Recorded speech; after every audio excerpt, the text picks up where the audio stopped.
हम सरेंडर करने वाले लोग नहीं हैं, हम अपने हक लेना जानते हैं और लेके रहेंगे, ये मैं आपको बताना चाहता हूं। आप किस पे यकीन, जहां आप क्या प्राइम मिनिस्टर पे भी यकीन नहीं करेंगे? एक सरकारी नौकरी और दूसरा आश्वासन, ये दो चीज़ें जम्मू कश्मीर में बड़ी कॉमन हैं। डेली वेजर्स हों, लेबरर्स हों, रहबरे ज़राअत, रहबरे जंगलात या फिर NYC नेशनल यूथ कॉर्प्स, सभी लोगों को आश्वासन भी बहुत सारे मिले, नौकरी भी मिली, तो इन मीगर वेजेस पे, जिन वेजेस पर कोई भी व्यक्ति अपना घर चला नहीं सकता आराम से। लेकिन उसके बावजूद भी क्योंकि उच्च अधिकारियों के द्वारा आश्वासन ये दिए गए कि आपको रेगुलराइज कर दिया जाएगा, ये लोग अलग अलग डिपार्टमेंट्स में काम करते रहे।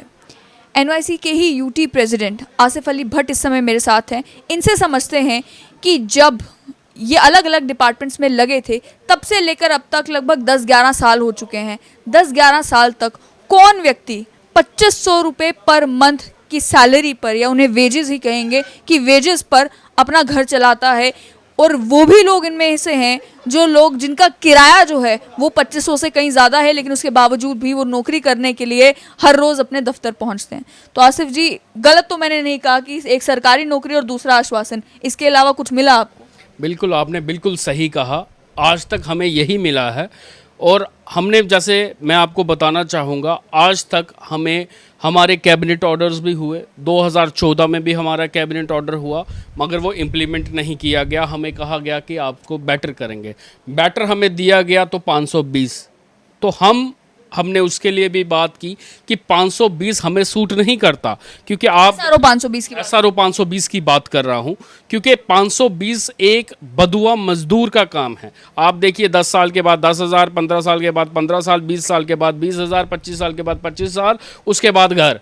तो हम ये कहना चाहते हैं कि अगर गवर्नमेंट सब लोगों को लगाती है मेरिट बेसिस पे, आप देखिए NYC जितने भी हैं मेरिट बेसिस पे लगे गए थे, किस तरीके से वो दिन रात काम कर रहे हैं। आप किसी भी डिपार्टमेंट में देख लीजिए, चाहे कोविड के टाइम पे फ्रंट लाइन वॉरियर्स की तरह उन्होंने काम किया है, क्वारंटीन सेंटर में, कलेक्शन सेंटर में, जो भी काम दिया जाता है हम उसके लिए तैयार रहते हैं, तैयार रहे हैं और तैयार रहेंगे। मगर हम कहते हैं ये गवर्नमेंट का फ़र्ज़ है, आज यूटी एडमिनिस्ट्रेशन का ये फ़र्ज़ बनता है कि NYC के बारे में भी सोचा जाए, उनकी फैमिली के बारे में। अगर आप उनसे काम ले रहे हैं, आप बताइए इतनी कम अमाउंट में वो अपना घर कैसे चलाएंगे? आसिफ जी, इस समय में अगर बात करें, कोविड सिचुएशन को ना ध्यान में रखें, एक दुकान पर जो सेल्समैन भी काम करता है वो भी कम से कम 5,000 रुपये तनख्वाह लेता है। तो 6,000 NYC वॉलंटियर्स है, if I am not wrong. इन 6,000 लोगों में से किसी ने ये नहीं सोचा कि इससे बेहतर तो है मैं कोई प्राइवेट काम कर लूं, क्योंकि ग्रेजुएट्स भी होंगे, पोस्ट ग्रेजुएट्स भी होंगे, उनके माइंड में कभी ये नहीं आया कि इससे बेटर तो मैं कोई प्राइवेट नौकरी कर लूं कि मैं अपने परिवार का पालन पोषण तो कर पाऊं। देखिए NYCs को डिफरेंट डिपार्टमेंट्स में लगाया गया और इसी, जैसे आपने कहा 2500 पे, बिल्कुल ये सही है। आज देखिए एक एश्योरेंस, आप जहाँ पे प्राइम मिनिस्टर, चीफ मिनिस्टर या जितने भी ब्यूरोक्रेसी लेवल पे या एडमिनिस्ट्रेशन की लेवल पे ये बताया जाता है कि आपके लिए, और हमने खुद देखा है हमारे बारे में ऑर्डर्स निकलते थे, उसी होप पे हम लोग चलते रहे। और दूसरी चीज़ हमने बार बार कहा है, 2500 से किसी का गुजारा नहीं होता। आप देखिए पेरेंट्स अपने बच्चों को पढ़ा लिखा के इसलिए बड़ा करते हैं कि वो बुढ़ापे में उनका सहारा बन पाएंगे।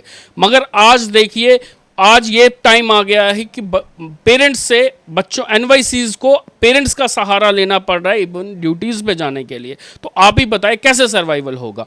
गवर्नमेंट को इसके बारे में सीरियसली अब लेना पड़ेगा। मैंने वही पूछा ना तभी कि क्यों नहीं सोचा इन 6,000 में से किसी भी व्यक्ति ने कि ये नौकरी, इस नौकरी करने से तो बेहतर है मैं नौकरी छोड़कर कोई और काम करूं। देखिए जिसने मेहनत की होती है ना, वो अपनी मेहनत को कभी ज़ाया नहीं जाने देता। अगर हमने अपना क्रूशियल जो टाइम था वो डिपार्टमेंट में दे दिया, अपनी जो हमारा कीमती जो टाइम था वो हमने दे दिया, तो आज किस वजह से हम गवर्नमेंट को सरेंडर करके जाएंगे? हम सरेंडर करने वाले लोग नहीं हैं, हम अपने हक लेना जानते हैं और लेके रहेंगे, ये मैं आपको बताना चाहता हूँ। साथ ही में कई सारे डिपार्टमेंट्स में आपने कहा कि ये NYC के लोग काम कर रहे हैं। जिस समय ये स्कीम आई थी उस समय ये स्कीम जो थी उसमें वॉलंटियर्स लगाए गए थे।